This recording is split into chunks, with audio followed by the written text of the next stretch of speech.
हरियाणा के कुरुक्षेत्र में अंतर्राष्ट्रीय गीता जयंती महोत्सव कार्यक्रम का आयोजन किया जाएगा और महोत्सव की जानकारी खुद मुख्यमंत्री नायब सिंह सैनी ने प्रेस वार्ता करके दी।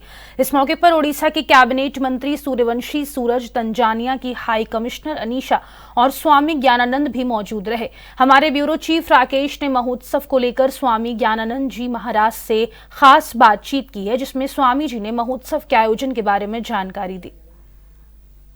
अंतर्राष्ट्रीय गीता महोत्सव 25 नवंबर से शुरू हो रहा है। इस दौरान क्या रहेगा, आखिर गीता महोत्सव को शुरू करने के पीछे क्या सोच थी, ये हम जानेंगे गीता मनीषी स्वामी ज्ञानानंद जी महाराज से। वे इस समय हमारे साथ हैं। नमस्कार महाराज। ये बताएं स्वामी जी कि जो गीता महोत्सव 25 नवंबर से शुरू होने जा रहा है इस वर्ष, इसमें इस दौरान क्या क्या रहने वाला है? वस्तुतः सरस मेला के रूप में इस बार इस रूप में प्रारंभ होगा कुछ सांस्कृतिक कार्यक्रम, लेकिन मुख्य गीता जयंती महोत्सव जो प्रारंभ हो रहा है वो 5 दिसंबर से 11 दिसंबर तक। 5 दिसंबर को संपूर्ण गीता का यज्ञ होगा और साथ ही साथ एक अंतर्राष्ट्रीय स्तर का सेमिनार संगोष्ठी होगी, जिसमें हर क्षेत्र के प्रबुद्ध लोग आते हैं। कहीं कोई चिकित्सा क्षेत्र के, कहीं पर्यावरण क्षेत्र से, कहीं कोई शिक्षा क्षेत्र के, अलग अलग वर्गों के लोग उसमें आते हैं। बड़ी संख्या में युवक उसमें उपस्थित होते हैं। राजनीतिक, सामाजिक, शैक्षणिक, आर्थिक, हर क्षेत्र के समुदाय को आमंत्रित किया जाता है। तो एक बृहद सेमिनार होगा उसमें। इस बार एक नया प्रयोग है।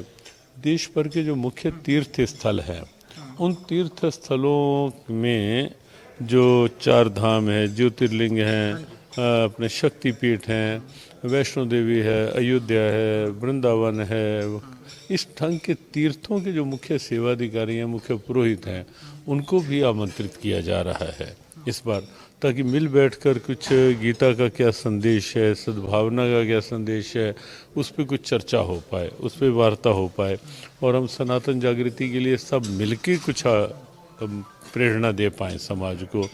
देश के कुछ प्रबुद्ध संत गीता जयंती उत्सव में रहेंगे, उनका चिंतन, उनका उद्बोधन, आशीर्वाद समाज को मिलेगा। और 11 तारीख को 18,000 बच्चे, युवक एक साथ गीता पाठ करेंगे। ऑनलाइन पूरे प्रांत को जोड़ा जाता है। लगभग 1 लाख के लगभग ऑनलाइन जुड़ते हैं बच्चे उसमें। तो इस ढंग का कार्यक्रम, शाम को दीपदान होगा, महाआरती होगी ब्रह्म सरोवर पे गीता जी की। तो नित्य प्रति सांस्कृतिक कार्यक्रम रहने वाले हैं। जैसे एक दिन कुमार विश्वास का कार्यक्रम है, एक दिन अंतर्राष्ट्रीय रामलीला महोत्सव वालों का एक बहुत भव्य बच्चों का कार्यक्रम। तो ऐसे कई सांस्कृतिक कार्यक्रम रहने वाले हैं। अंतिम सवाल ये है, आज जैसे युवा पीढ़ी थोड़ी भटकी है और ज़्यादा परेशान भी है, गीता के संदेश से हम किस तरह से युवा पीढ़ी को, क्योंकि जिस तरह से युवा वहाँ पर विजिट करते हैं और पूरी तरह से आते भी हैं, किस तरह से मार्ग पर ला सकते हैं, सदमार्ग पर? हमें लगता है कि युवाओं की आज एक समस्या है, एक तो निर्णय स्थिर नहीं कर पाते और एक वर्तमान की अपेक्षा भविष्य की चिंता बहुत अधिक करने लगती, क्या होगा ना हुआ तो। और कुछ ज़मीन पे पैर ना रख के वैसे ऊंची उड़ान लेना चाहते हैं। पैर तो ज़मीन पे ही रखने पड़ेंगे ना, आगे भी बढ़ना है तो कहीं ना कहीं। तो भविष्य की चिंता गीता कहती है नहीं करो, वर्तमान को सुधारो, वर्तमान में अपने कर्तव्य में अपनी ऊर्जा लगाओ, भविष्य की चिंता में ऊर्जा वेस्ट ना करो। तो इस ढंग के ढेरों सूत्र हैं गीता में जो युवाओं को, युवाओं की कर्तव्य निष्ठा, युवाओं के जो ऊर्जा को सकारात्मक रचनात्मक रूप देने की प्रेरणा, तो ऐसे सूत्र हैं। तो इस बार आपकी इस बात से हम प्रयास करेंगे युवाओं के लिए कुछ और संदेश निकले।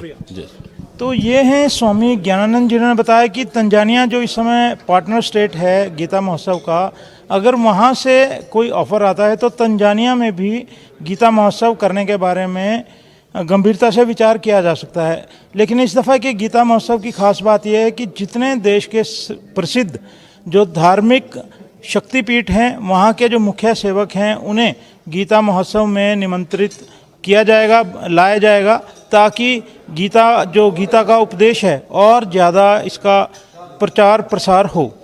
एएनबी न्यूज़ के लिए चंडीगढ़ से कैमरामैन रिजवान के साथ राकेश गुप्ता।